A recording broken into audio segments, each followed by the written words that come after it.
Welcome to Taking Control of Your Financial Life podcast, providing the simple answers to the complex questions asked about your financial future. Let's get you the answers you need about retirement, investing, asset planning, and the current market. Here's your host, Julian Rubenstein. Hello, everyone, and welcome to Taking Control of Your Financial Life. My name is Julian Rubenstein, and I'm the host of this podcast. I'm also the president of American Asset Management, a registered investment advisor located in Boca Raton. I'm very excited about today's show, as we are fortunate to have Erika Deutsch Rotbart, the principal of Deutsch Rotbart Associates, as our guest today. So please join me in welcoming Erika. Hello, Erika. Hi, Julian. Thank you for having me. Thank you for taking the time out of your busy schedule to join me. I'm really excited about today's show, as you have a vast knowledge of the law in many different areas, as we spoke about earlier. So why don't you begin by telling listeners a little bit about yourself? Sure. I am a 28-year practicing attorney. I previously specialized in family and employment law, but in recent years have only taken cases relating to employment law for my sanity. But so I've been doing all areas, both with plaintiff as well as defendants, representing employees and employers. Now, when did you originally get into law? Oh, God, 1993, when I graduated from law school. Got it. Now, the firm you're at now, when did you start it? 2002, following my divorce. I was actually in my own practice from about 95 till 2002 with my then husband. And we divided and conquered our practices because his was real estate and bankruptcy, and mine was employment and family. And so it was really a seamless split. And I took mine and have been running with it ever since. Now, I know you were doing family law, but now you're doing more labor law. Is that what it's called? Labor and employment. Okay. And what drew you to this type of law, especially you've practiced in other law, not just, went to school for it? What drew you to this? Sure. So I will tell you that back in right around 1995, I received a very frantic call from a young lady regarding a sexual harassment event that had happened to her at a restaurant she was working for in town.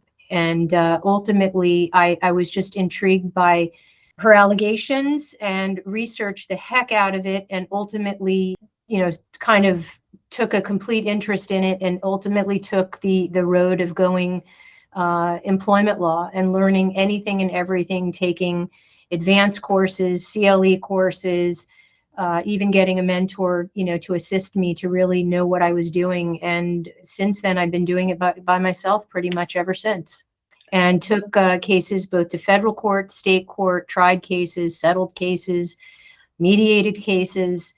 And, whether it involves race, religion, national origin, gender, disability, pregnancy, non-compete agreements, executive contracts, anything you can think of under the sun. I represent employees and I also represent employers. So I've seen it from both sides. And that's kind of a little bit of the nutshell. But it started with that first case and just kind of spun from there. I was reading recently that the Supreme Court, maybe I'm wrong, maybe it's the Senate, is going to take a look at non-competes. Yes. Maybe you can enlighten our audience about that. Sure. So for a number of years, non-competes have been governed by statutes in each state. And for example, in Florida, we have a non-compete statute. In New York, there's a non-compete statute. And each of the different restrictions of what's reasonable in a non-compete to prevent somebody from competing against a company that they worked for or business that they've been affiliated with has been challenged. And a lot of times you get these opinions from courts where they don't want to enforce them because they feel as though they're taking away someone's right to work. And yet at the same time, because people have signed contracts that prevent them from doing so, there's a lot of enforcement actions that take place. And in California, by way of example, it's not, non-competes are not legal. And so in recent years, there's been a movement and a lobbyist movement together with a lot of legal cases arguing that it prevents the right to work and that it's a constitutional issue or that it's a contractual based issue. And so it looks like the Supreme Court is going to be hearing a case in its next term that will involve non-competes. If that happens, in my prediction it will, I think that there is going to be some serious guardrails of uniform measures as opposed to these independent states kind of formulating their own law as to what's enforceable. And I think that you will find that in general, non-competes are just disfavored because of the connotation that they're putting golden handcuffs on people or restrictions on people who otherwise need to work and come to the table with a lot of knowledge, which is what creates the competition.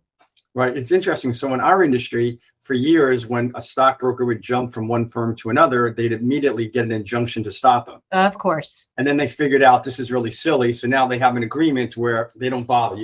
Everyone jumps around and, they gave up on it. Well, they did and they didn't. So by way of example, what did they do? The promissory notes have longer periods of time attached to them. There were different payouts associated with how they got paid.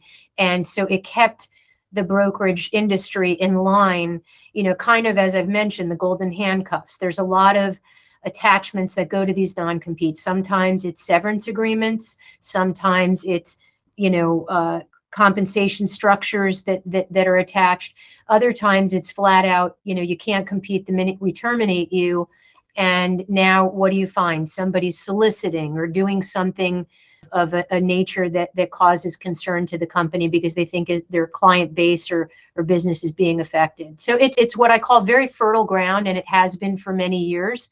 It's kept me very busy in court. Probably, I would say more than 60+% of my cases that have been heavily litigated, separate from the discrimination, has been non-compete because of that. And I think you're going to see a big change because it's very difficult from an enforcement perspective, very costly.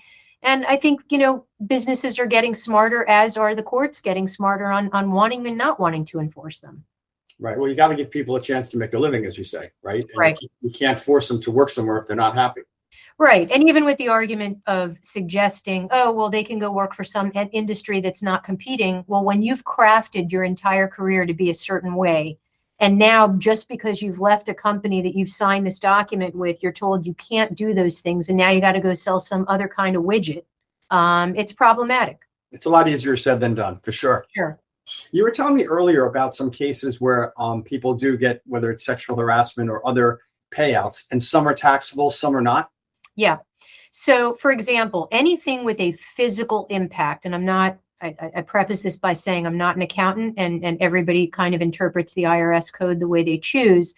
But if it's not a physical impact, it is generally considered a taxable consequence. So by way of example, in a sexual harassment case, if there was physical impact, and someone gets a resolution, a settlement, and say a portion of it is wages and a portion of it is for that impact is not going to be taxable, but the wages will. So when we look at those type of cases, a lot of times in resolving those cases pre-suit or resolving those cases as it relates to, by way of example, a settlement right at the courthouse steps, however you characterize that is going to make the difference. And if you characterize certain things as wages or impact, obviously it's got to be truthful what's happened in order to characterize it properly.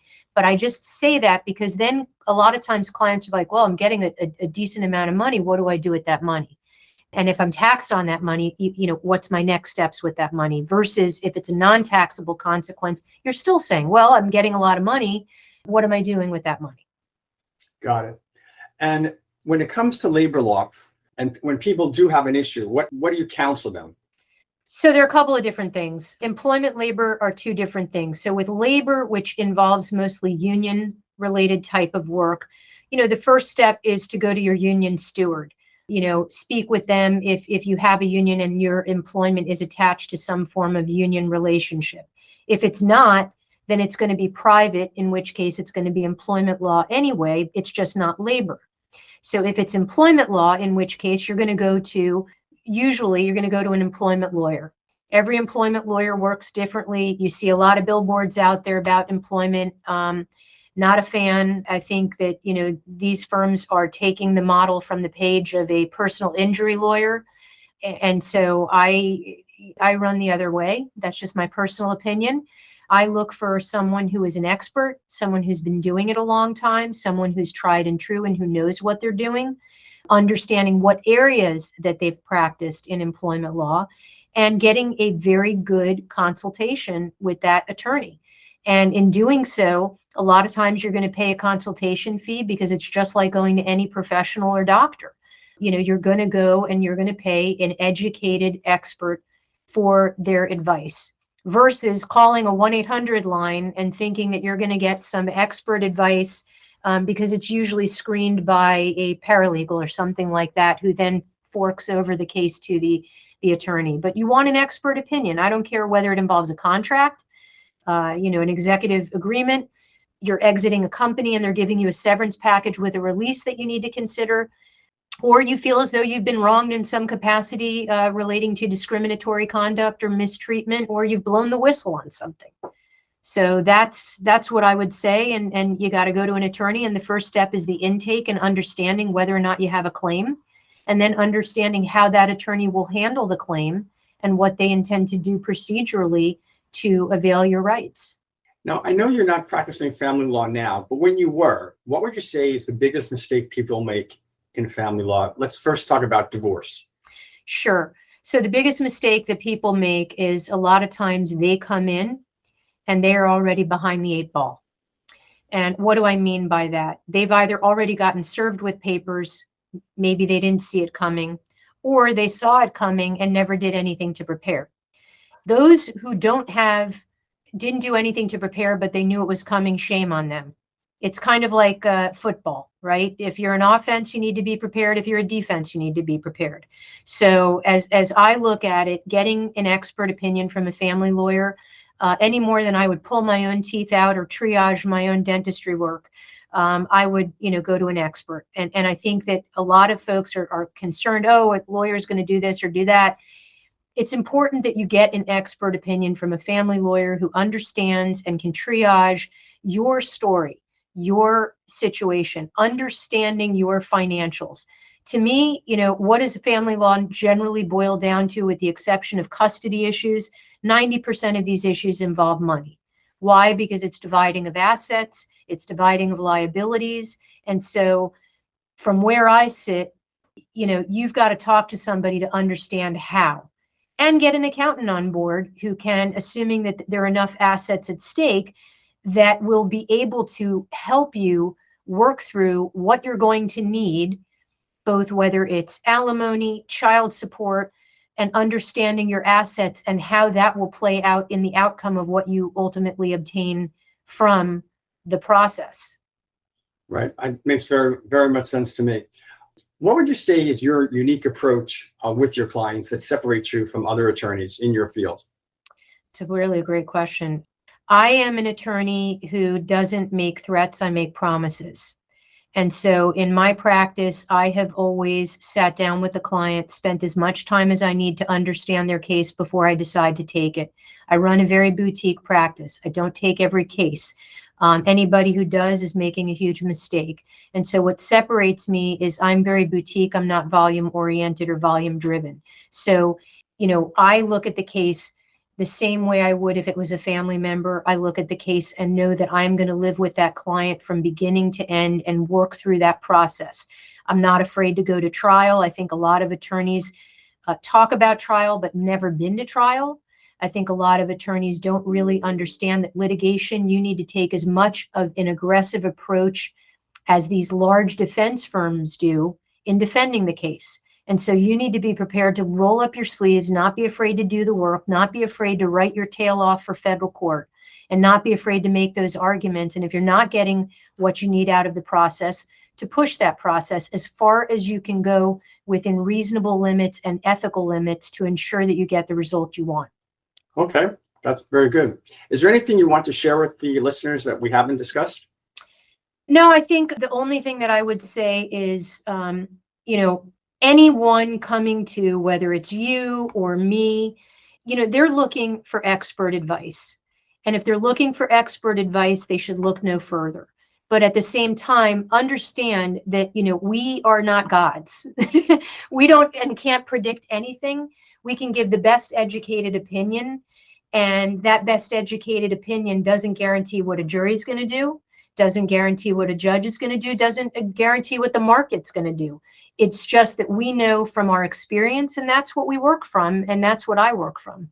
Now, I do have a question, because you said jury. Is a divorce ever in front of a jury? Is it always just a judge? No, it's always a judge. Divorce is not a jury trial type case.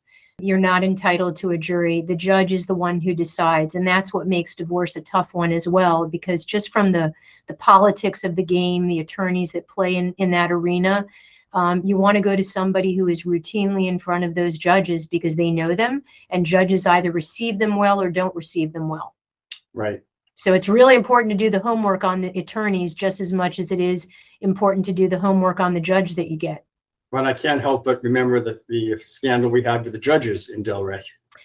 There are many a scandal, and it's not just in Delray.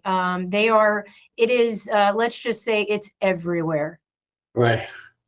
Okay. So, and what is the best way for our listeners to connect with you if they need to retain you? The best way to connect to me is to reach out to my office at either the telephone number or my email. My email being dralaw@dralawfirm.com. That goes straight to our front office, and we can set up a consult. You can go to our website at dralawfirm.com. It even has a calendar program where you can schedule consults and mediations and arbitrations. And then, of course, call our phone number at 561-361-8010. Great. Well, again, I want to thank you very much for joining us, and I look forward to having you on a future podcast. I look forward to it, too. Thank you. Thank you for tuning in to Taking Control of Your Financial Life. For more information about today's topics, please visit or check the show notes for more important information and links. Share, rate, and review this show on Apple Podcasts or wherever you get your podcasts. Thanks for listening.